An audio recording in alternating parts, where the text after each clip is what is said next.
পরিচয় দিয়ে বলবেন। বিসমিল্লাহির রহমানির রহিম।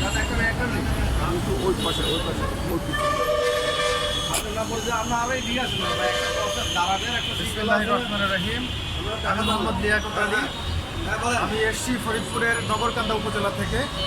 আমি সেখানে একটা স্কুল অ্যান্ড কলেজের প্রভাষক। দেখেন, আসলে অনেক কথাই আমার ইতিমধ্যে আমাদের পূর্ববর্তী স্যাররা কথা বলে গিয়েছেন।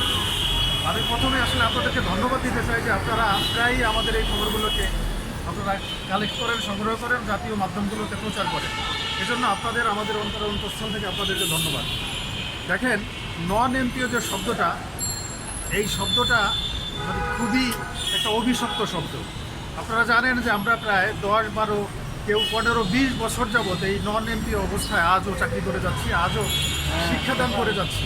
কিন্তু অত্যন্ত পরিতাপের বিষয় হলো এই যে জায়গাতে আজকে আমি সাক্ষাৎকার প্রদান করছি, ঠিক এই জায়গাতেই প্রায় 53 দিন, 63 দিন, প্রথমবার 1 মাস, তারপরে প্রায় 63 বা 64 দিন আমরা এখানে আন্দোলন করেছি একাধারে। সেই আন্দোলনে তৎকালীন সরকারের যারা অথরিটি ছিল তারা আমাদের কাছে এসেছেন, তারা আমাদের কষ্টের কথা জেনে বুঝে শুনে তারা আমাদের কাছ থেকে আবেদন গ্রহণ করেছেন এবং তখন প্রায় 3115টি আবেদন করে এবং সেই আবেদনের প্রেক্ষিতে কিছু প্রতিষ্ঠানকে সিলেক্ট করা হয়।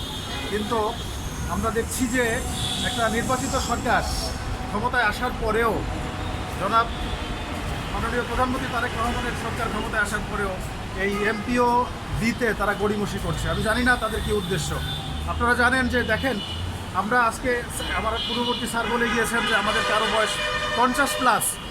আমরা এই দীর্ঘ 20 বছর যাবত এই দেশের মানে শিক্ষার উন্নয়নে কাজ করে যাচ্ছি, অথচ আমাদের পরিবার আছে, স্ত্রী আছে, সন্তান আছে, বাবা মা আছে।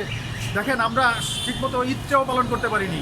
এই যে পহেলা বৈশাখ গেল, বৈশাখে এখানে শুয়ে বসে আমাদের সময় অতিক্রম হয়েছে, অথচ কেউ আমাদের খবর নিতে আসেনি।